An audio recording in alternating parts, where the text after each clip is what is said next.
Hey everyone, it's Amber from The Sensible Mama, and today I am here to do probably my most highly anticipated video ever. If you watched my video on Monday, you probably caught a little Easter egg in that video alluding to what this video would be about. And yes, today, as you've seen from the title, is my Messy Bun tutorial. Now I'm gonna go ahead and say I am nervous about doing this. This is not the kind of content that I usually do on this channel, and I have been excited and yet slightly dreading this video for quite some time as I saw us getting closer to our goal of 10,000 followers on Instagram. I had made the promise to you that I was gonna do this video when that account hit 10,000. And so while watching the numbers go up, I was just like so excited but nervous because, to be totally honest, I don't have much of a real system for doing my messy bun. It just sort of turns out the way it turns out, and sometimes it's good, sometimes it's bad. So we're gonna pray that it turns out good today, but at the very least I'm gonna show you what I do to get it up there and then you can give it a try and hopefully it turns out good for you too. Please stay tuned to the end of the video because I do have a special announcement that begins today at thesensiblемama.com. This was another little Easter egg that I left in my last video, so if you know, you know, and if you don't know, you need to wait till the end of the video. So let's go ahead and dive right on into the tutorial. The first thing that I want to say before I get my hair up is that I think that one of the keys to having a cute messy bun is honestly that your hair should be a little bit dirty. I'm usually rocking a messy bun on my second day and third day and fourth day hair. And I've just noticed that there's sort of like a bell curve of how good it looks. Like it starts off on day one of like clean hair, it doesn't look great. Day two and day three, it's starting to look really, really great. And then like day four and day five, how many days it's been since you've washed your hair, it starts to go on the decline again. So like 2 to 3 days is the best time period for getting a cute messy bun. However, if you do have clean hair and you're wanting to do a cute messy bun, you can simulate natural oily hair by using dry shampoo or hairspray. Whether your hair is dirty or clean, I really recommend using a dry shampoo before you get started. If your hair is dirty, this will just sort of take some of the oiliness out of the underside of your hair like I have here so that it doesn't look streaky when you pull it back. And if your hair is clean, then it's gonna make it a little stickier so that you can get it up in that bun better. I'm sure we're all moms around here. We all know how to do dry shampoo, but this is how I do it. I just spray it on the underneath side of my hair where I know there's a lot of oil and just sort of tousle it in. I should add at this point that I am not an expert at any of this stuff, so if any of you are beauticians, whatever cosmetologists, I'm so sorry. If you guys are one of those things, the name I don't know of, and you have advice, leave it in the comments because I'm sure people would love to hear from you as well. After I've done that, I like to take a hair straightener and just straighten out these little pieces around my face that tend to get curly throughout the day. If you have curly hair and you live in anywhere that's remotely humid, you've probably noticed that those baby hairs around your face get curly, and it does help make the messy bun look a little bit smoother if you've just sort of straightened those pieces out around your face. Once I've gotten all the dry shampoo in my hair and I've got all the pieces around my face straightened, the next thing that I start working on is actually getting it up into the ponytail. Now, if you guys have been around my channel for a while, you know that I used to have really long hair, like down to about right here, and now I have short hair, obviously. When my hair was long, I pretty much exclusively used just these regular black elastic bands that you can get from any drugstore or CVS or whatever may be near you. When I first cut my hair off and it was much shorter, it was about to right here, I started using these. If you have really short hair and you have a lot of layers in it, sometimes these can help just catch and grab onto those shorter layered pieces. So I was using this a lot when my hair was just a little bit shorter and had more of those piecey layers. But to be honest, now that it's like a little bit past shoulder length again, I'm back to these. One of the things that I think makes my messy bun look cute is that I do not comb out the top of my hair at all. You see how I've kind of just pulled it straight back without touching the top? I could be wrong, but I feel like when you start really trying to slick and smooth back the top of your hair, it takes away some of that fun textured look. So I tend to just leave it. I pull it back kind of loosely like this and just let this top part look kind of weird at first. Like you can see that there are a whole bunch of bumps in it. It's just not smooth, but to me, that's what makes it have a lot of character and some cute fluffiness when you get everything up. I do have a perma part right here. I've tried to get rid of this thing. It's just part of my life now. So I work it into my messy bun. I sort of just try to make this cute sort of swoop over here to accommodate for this perma part. So I always start with my elastic on my wrist, and once I've pulled all of my hair up into the ponytail, I'll sometimes take a comb and just comb the back of the ponytail up, because you know how that part can get kind of weird looking if you don't comb it. But I think personally, the important thing is to just not comb the top of your hair and keep a loose grip on it. And you can even kind of pull some of these pieces out a little bit just to keep them nice and floofy while you're getting your hair in the bun. So I always start just like I was doing a regular ponytail. I've looped it around once and then twice. And on the third time when I bring it through, I only pull it up about halfway. Like that. This is obviously not where we end, but I want to stop here because this is really important, especially for the long hair mamas. One of the things that I think makes a messy bun not look cute is these strange little, I call them bunny ears. They're like the bits of the bun that have flopped out because you folded the hair over, and they sit in a really unflattering way. So what I'm going to show you next is, whether you have short hair or long hair, this little tuck maneuver that I'm going to show you is what makes it cute. I've got the hair back in this bun now, and the first thing I'm going to do is just grab right at the base, right here, and I'm going to pull it tight and kind of pull it towards the top of my head a little more. And you see how when I did that, it really pushed all of this hair up some more? That's okay. It may bother you, but just give it a minute. If you want, you can kind of I like to pull some of those pieces out even further. And again, this is what gives the front of it that textured look. And while this is nice and tight up here, before you start messing with it anymore, you can really start playing with these pieces. We're gonna bobby pin those down in a minute, but it's nice to just go ahead and get them kind of out there. And here's another reason why I like to do this. You see how when I flatten these down, these are the bunny ears I was talking about, and this is what makes your messy bun look unflattering. And if you don't do a really good job getting those tucked in and your hair is really sleek and flat on the top, light will shine through there, just like the window behind me is right now, and you get this really strange look. So between pulling these pieces out on the top like I'm doing right now and the tuck maneuver that I'm about to show you, you can kind of get that situation addressed. I'm gonna raise the camera up further again because I still feel like I'm ducking. Okay, so long-haired mamas, you're gonna be doing a lot more tucking than what I'm about to do, but believe me, you guys have been watching my messy buns for a long time now, even when my hair was long, and you guys loved my messy bun with the long hair too, and I was doing this exact same thing that I'm about to show you. What I do is I take these bunny ears right here, and I get a hold of them, and forgive me for looking at my monitor, it's the only way I can figure this out. I'm basically just gonna tuck them right back into the ponytail. So I just take them, bring them up a little bit, and tuck them back into the elastic. I'm sort of doing this motion with my fingers. Don't know how else to describe that, almost like you're doing air quotes, but I'm just grabbing little pieces of the ponytail and tucking them back into the elastic piece. Then I'll give it a little bit of a floof again, and now I have more bunny ears. I tuck those back in as well. And I just keep going until I have kind of a cute looking bun.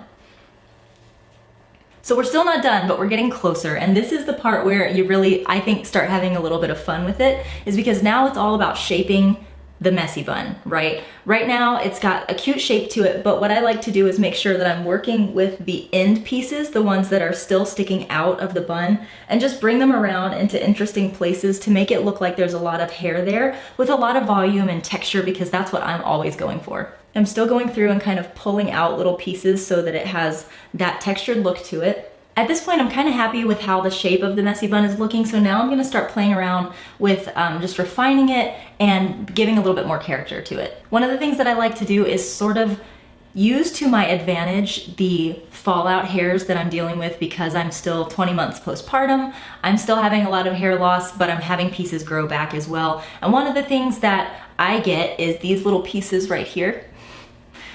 These are gonna fall down anyway, so I like to go ahead and straighten those so that they have a cute look instead of looking unkempt and looking like they've just fallen out of my bun. I also like to straighten out any of the fallout hairs that are growing back up here, and if I have any places where a cowlick is kind of showing, as you can see I've got one right here, I like to straighten those pieces out as well. Once I've got kind of all the front pieces where I want them, I do like to use a bobby pin to just sort of smooth this part down a little bit. And what I do when I'm smoothing it is I'm trying to make sure that that volume stays there while still smoothing it and pinning it in place to make it have volume. Since I have actually left all of this loose, I was pulling it out as I was making the messy bun, I can actually run my fingers through it a little bit, which really helps me get it styled the way I want to. And all I do is just sort of keep moving these pieces around. And you see how I've like smoothed them out and then pulled them forward a little bit to make that little bit of a lump, a bump, a messy bump. Then I just pin that down with a bobby pin. I have found that if I use 2 bobby pins, it just sort of helps lock it in place so that that hair doesn't start going flat throughout the day. And once I've got that part the way I like it, I just kind of start playing around with the messy bun part again to make sure that there's no light shining through it, that you can't see through my hair from the front, because that drives me crazy. I love using these little claws if my hair is lopsided on any part and I can't seem to get it to sit straight. And that happens a lot where everything looks good. Like at this point, I'm pretty happy with this messy bun, but it's just like a little lopsided, and no matter how much of the tuck maneuver I do, I can't really get it to sit the way that I want it. So I have found that these little clasps are so helpful for that. Sometimes I'll just yank the bun over a little bit, and you could use a bobby pin too, but I've found that these work a little better. And I like to clasp it on the underside so that my hair covers it up. You don't really see that it's in there. And then it just brings the bun back to the center a little bit so it's not so lopsided. I'm gonna put a bobby pin right here too, because I have this loose piece that I maybe pulled out a little bit too loose.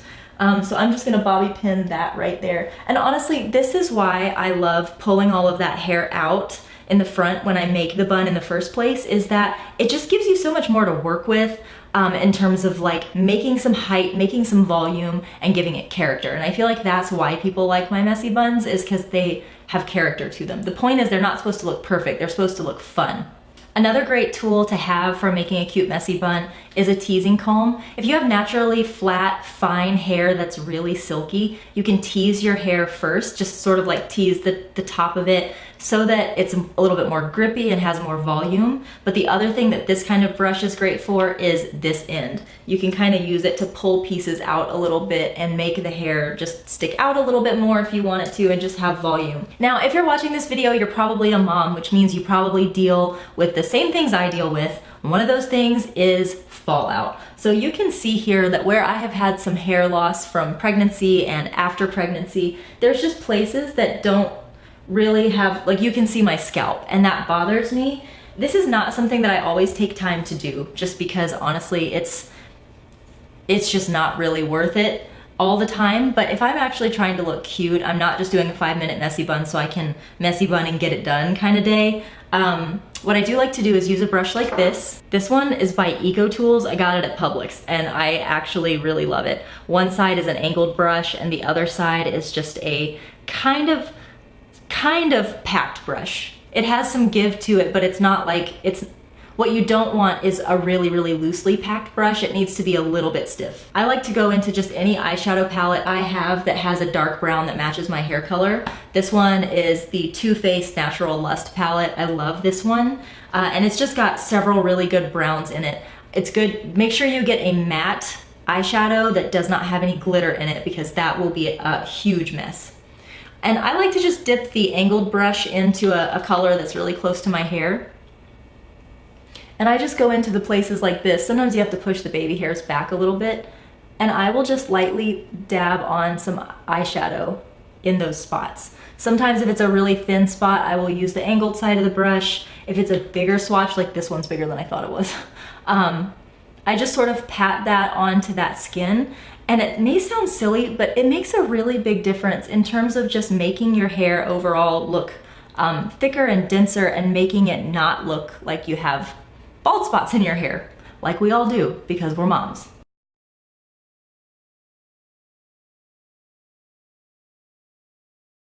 I especially like to focus around my face, just because those are the parts that can tend to look wispy. And again, I want to reiterate, this step is not something that I do every single time, but it is something nice to do just to make it have a little bit more of a complete look. And really, that's all I do. The last step is just hairspray. I like to use this Got To Be Glued hairspray. It is intense. This is not the kind of hairspray that you use if you're trying to have like a nice blowout kind of look, but it is great for a messy bun because it keeps everything right in its place.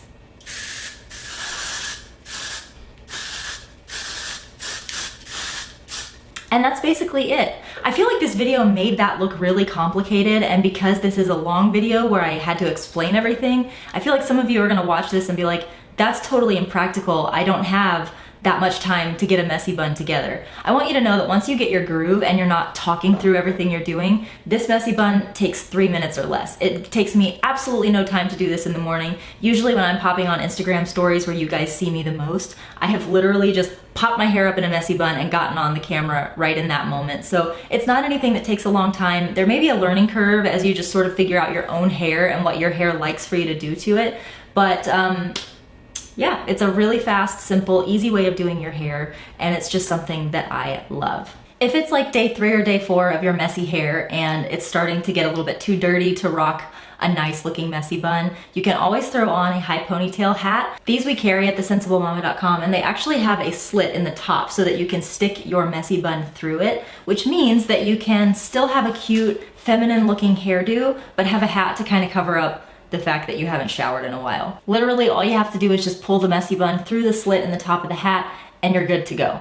We have tons of cute colors and prints in this hat. It's something that I'm really proud to sell just because I feel like as moms, we want to feel cute, and a lot of times we don't feel that way. And little things like a really cute hat that dresses you up a little bit or makes you look spunky and fun instead of run down and exhausted, I just think make a really big difference. So I will drop the link down in the description box below if you want to shop for those. This is the new camo hat that I have been loving. It's got the muted flag on the top. But like I said, we do have lots of colors in both glitter and non-glitter, so there's probably something for everybody. Okay, so before I go, there is the announcement that I'm making about thesensiblemama.com. If you guys are paying attention to my video on Monday, you probably saw this adorable new Messy Bun Life charm that I was hanging on my Itsy Ritzy Boss bag. These are done in collaboration with Perfectly Paired. The owner of that business, her name is Melissa. She is a wonderful, sweet, loving person, and she has a little bit of like a cult following. There are people who are just obsessed with her work and have every single bag charm that she makes. She has high quality stuff. She's just one of those people that I'm very excited to work with. Sometimes you do collaborations because they make business sense. Sometimes you do collaborations just because you like the person. And sometimes you find that unicorn where it's like you really like the person and it makes really great business sense. So I'm just super excited to be offering these charms at thesensiblemama.com. I'm gonna leave the link for these in the description box below. What I think is so awesome about these is that Melissa really thought this through, making sure that it was an inclusive charm, meaning that there are lots of different skin colors and hair colors to choose from this charm, and I just think everyone will find something that they love. You can represent your messy bun life with this charm. You can represent your sensible mama squad-ness with this charm. It's something that you can slip on your bag and let everybody know that you are a sensible mama. So this is just the first. We're going to have other collaborations coming out in the future, but I do hope that you will support this amazing mom by coming to thesensiblemama.com and purchasing one of these. So guys, that is it for today's video. Thank you so much for tuning in. Thank you to everyone who's been so excited about seeing this video and letting me know that you are not gonna let me get away with not making it. So I love you guys and I appreciate your enthusiasm and your love for my business and everything related to it. Love ya, mean it, always, mwah, and I'll see you in the next one.